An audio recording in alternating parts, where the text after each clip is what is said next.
लेकर वास्तव में मैं मेरे जीवन में कभी बीमार नहीं पड़ा, लेकिन पिछले 1 महीने से परेशान हूं और मेरा फर्ज, मेरा कर्तव्य ये कहता है कि मैं हर चौपाल पर जाकर आप लोगों से हाथ जोड़ के निवेदन करूं कि आप इन दोनों प्रत्याशियों को जिताओ ताकि जिला प्रमुख अपने कांग्रेस का बन सके और प्रधान अपने कांग्रेस का बन सके।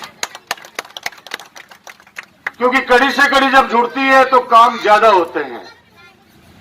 आपका सरपंच, आपका पंचायत समिति सदस्य, आपका जिला परिषद सदस्य, आपका विधायक, कड़ी से कड़ी जुड़ने के बाद विकास के कार्यों में खूब गति आएगी, खूब तेज गति आएगी। आज गाड़ी पे बैठ के आपके सामने बात कर रहा हूं, मुझे भी अच्छा नहीं लग रहा ये बंधन, लेकिन मजबूरी है।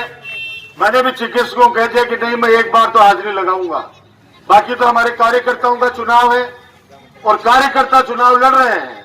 मुझे वास्तव में सही बता रहे हो, मन तो यह लाग रहे कि एमएलए को चौथी बार चुनाव लड़ रहे हो मुझे। अतो जोश है, अति माता बहना अतो स्वागत करे, अतो आशीर्वाद दे रहे हैं। तो लोगों को एहसान राजकुमार पर हमेशा है। हाथ जोड़ के विनती कर रहे हो, छोटी मोटी बातें चलती रहे हैं। मैं कह रहा हूं कि इतो जबरदस्त इस परिवार, अपनो परिवार एकजुट है कि 7 नंबर वार्ड में मैं तो सुभाष जी भाई साहब उस भाभी जी को कह रहा था कि 60 किलोमीटर सड़क की घोषणा कर दी सांसद साहब। कोई 2 किलोमीटर बाद फिर कहे कि 4 ले ले। अरे भाई, तो कौन सी योजना में बना होगा भाई साहब, आ तो बता दो। मंडावा का मां तो अति सड़का बना दी कि बटे तो फुल होगा मामला। अब नौलगढ़ की बारी है। ए जगह झूठा वादा कर रही, अन दोबारा चेहरों कौन दिखानो है थारो राजकुमार, थाने 24 घंटा चेहरों दिखाओगे आके तारे सामने आके मन बतानो है थाने।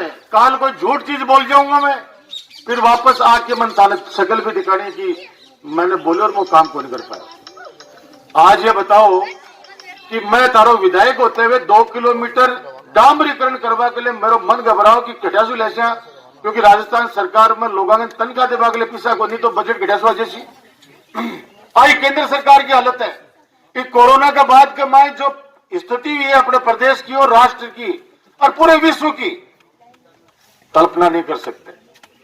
हमारे बीच में, माफी चाहता हूं, हमारे कैलाश जी चोटिया भाई साहब भी हमारे बीच में है, हमारे नवलगढ़ के चेयरमैन सुरेंद्र सैनी जी भी है और कई पार्षद मतलब और कामेश्वर काफी युवा साथी दौड़ लगा रहे हैं। तो जब आज पूरे देश विदेश की हालत आर्थिक रूप से वैसी है जैसे अपने खुद के परिवार की जेब की स्थिति, तो मार्च के अंदर कोई बजट आएगा, उसके अंदर सरकार कितनी घोषणा करेगी सड़कों की, वो तो उसके बाद देखेंगे।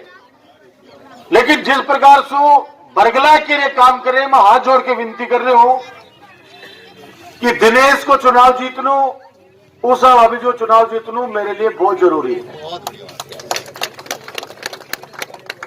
पिछली बार रिकॉर्ड 500 की 500 जिला परिषद जिता के थे मेरे झोली में डाली और अफा सम्मान के साथ 500 कैंडिडेट ले जाके और सुमन रायला जी को अपने जिला प्रमुख बनाया था। यह आप सबको पता है। प्रधान अपने पास 12 ही थे, इसलिए प्रधान अपने को गोद में लेना पड़ा, गोद लेना पड़ा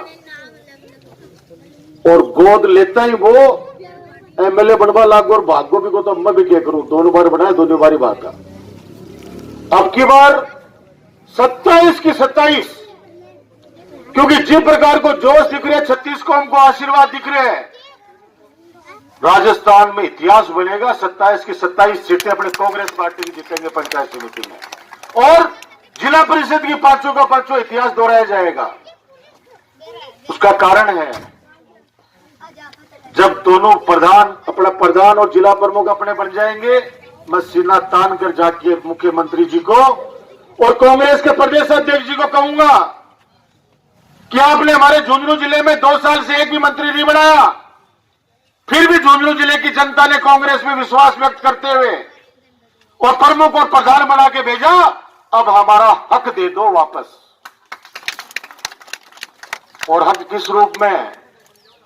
कोठियार के मैं सीर चवा, कोठियार में सीर हुई थारो 2008 से लेके 13 तक है। पूरा राजस्थान का माए एक एक कोगड़ा कला के इस पवित्र प्रांगण में पूरे गांव ढाणी से पूरे बच्चे, युवा, बुजुर्ग, मेरी माताएं, बहनें जो मुझे आशीर्वाद देने के लिए यहाँ पधारी हैं, उनका मैं तहे दिल से स्वागत करता हूँ और ये विश्वास दिलाता हूँ कि आपका ये एहसान मैं जिंदगी भर नहीं भुला पाऊंगा। साथियों, मैं एक साधारण से परिवार का और साधारण से शिक्षक का एक बेटा हूँ और मुझे लगभग आज से 25 साल पहले हमारे बड़े भाई डॉक्टर राजकुमार शर्मा जी के साथ जुड़ने का विश्वविद्यालय की राजनीति में मौका मिला।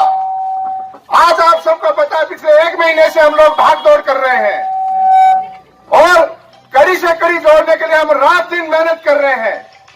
आज 25 साल का जो राजनीतिक सफर है, उसमें मैं डॉक्टर राजकुमार शर्मा जी मेरे रियल बड़े भाई की तरह, मेरे परिवार के संरक्षक के रूप में जयपुर में मेरा हमेशा मार्गदर्शन करते रहे हैं। उनके दिशा निर्देश में मैं कार्य करता रहा हूं और आज भी इस पवित्र प्रांगण में मैं कहता हूं कि कोई कुछ भी कहे चाहिए, क्योंकि इस 1 महीने के दरमियान ही मैं पूरे राजनीतिक जीवन में बहुत सी बातें सुनता रहता हूं, लेकिन इस चेहरे जैसा व्यक्तित्व है मैंने मेरे 25 साल के राजनीतिक जीवन में मैंने आज तक नहीं देखा है। मैं जयपुर में LBS कॉलेज से छात्र राजनीति करते हुए पूरे राजस्थान की कॉलेजों में घुमा हुआ हूं। 10 साल मुझे राजस्थान युवा जाट महासभा के पद पर कार्य करने का मौका मिला है। मैं 36 कौम की जनता के बीच में काम किया है। मैंने झुंझुनू से लेकर जयपुर दिल्ली तक के बड़े बड़े नेताओं के बीच में रहा हूं, लेकिन नेता MLA विधायक बनने के बाद सबसे पहले वो व्यक्ति ये सोचते हैं कि मैं मेरे परिवार को कैसे आगे बढ़ाऊं, कार्य करता हूं कि कोई नहीं सोचता है। लेकिन मैं इस खुले मन से साफ कह रहा हूं कि मैंने इस व्यक्तित्व में वो चीज देखी है जो ये कहता है कि मैं 5 साल में केवल अपने लिए 1 वोट मांगने के लिए आपके बीच आता हूं और उसके अलावा कोई भी वोट हो मैं मेरे कार्यकर्ताओं के लिए मांगता हूं। इससे बड़ा और बड़प्पन मैंने हिंदुस्तान लेवल के किसी नेता में नहीं देखा है। आज आप देख रहे हो कि स्वास्थ्य की दृष्टि से डॉक्टरों ने साफ मना कर दिया था। मुझे पता है, मैंने देखा उस ऑपरेशन का घाव। अगर वो आप लोगों को दिखा दूं तो आप लोगों के अंदर तक की रूह कांप जाएगी कि ये व्यक्ति आपके सामने बैठा कैसे है। लेकिन बाद में भी मना, हमने कहा भी कोई बात नहीं, ज्यादा से ज्यादा क्या होगा, चुनाव हार जाएंगे, इससे बड़ी बात तो कुछ नहीं होगी। चुनाव जीतना हारना एक प्रक्रिया है, लेकिन जिस व्यक्ति के नेतृत्व में काम कर रहे हैं, अगर वो नेतृत्व हमारा कमजोर पड़ जाएगा स्वास्थ्य की दृष्टि से, अन्य कोई दृष्टि से, तो हमारी पूरी टीम की अगवानी कौन करेगा? ये हम सब कार्यकर्ताओं ने इनसे कहा। डॉक्टरों के बार बार मना करने के बाद भी इन्होंने हमारी बात नहीं मानी और इस गाड़ी को रथ के रूप में, 1 मिनट कहने दो भाई, करने दो। इन्होंने हमारी एक बात नहीं मानी और आज आप सबके बीच में, हमारे बीच में 24 घंटे यहां से जाने के बाद भी परशुरामपुरा फार्म में एक एक व्यक्ति को बुला के मीटिंग कर रहे हैं। ये क्यों? ये इसलिए कि मेरे कार्यकर्ता जो रात दिन मेरे लिए भागते दौड़ते हैं, आज ये कार्यकर्ताओं का चुनाव है, न कि किसी नेता का। तो अपने कार्यकर्ताओं को पीड़ा और समस्या समझते हुए आपके बीच में रात दिन दौड़ रहे हैं। मैं आप लोगों से इतना ही कहना चाहता हूं कि आज जो ये विकास की कहने की जरूरत नहीं है। आप सबको पता है कि आज तीसरी बार 36 कौम की जनता ने इनको जिता के भेजा है। 24 घंटे में साथ रह के देखता हूं, इनके दिल और दिमाग और जहन में एक ही बात रहती है कि मैं मेरे नवलगढ़ की 36 कौम की जनता के लिए ज्यादा से ज्यादा उनकी सेवा के लिए मैं क्या कर सकता हूं। तो क्या हमारा फर्ज ये नहीं बनता है कि इनके हाथ और कंधों को हम मजबूत बनाएं? मजबूत बनाने के लिए हमें आज जिस तरीके से पिछली बार 5 जिला परिषद सदस्य बना के हमने रिकॉर्ड कायम किया था, वैसे 27 के 27 पंचायत समिति सदस्य जिता के राजस्थान लेवल में नहीं, हमारे बड़े भाई को पूरे हिंदुस्तान की मीडिया और नेता सलाम करें कि आज 36 कौम के लाडले को जनता ने फिर थंपिंग मेजॉरिटी से जिता के भेजा है। साथियों, 5 दिसंबर को ज्यादा से ज्यादा मतों से जिता के इन 27 पंचायत समिति सदस्य और 5 जिला परिषद सदस्यों को भेजेंगे। यही हमारी सबसे इनके लिए मान सम्मान होगा, इनका आदर होगा, वो इनका प्रतीक चिन्ह होगा। इन्हीं भावनाओं के साथ आपको बहुत बहुत धन्यवाद। जय हिंद, जय भारत।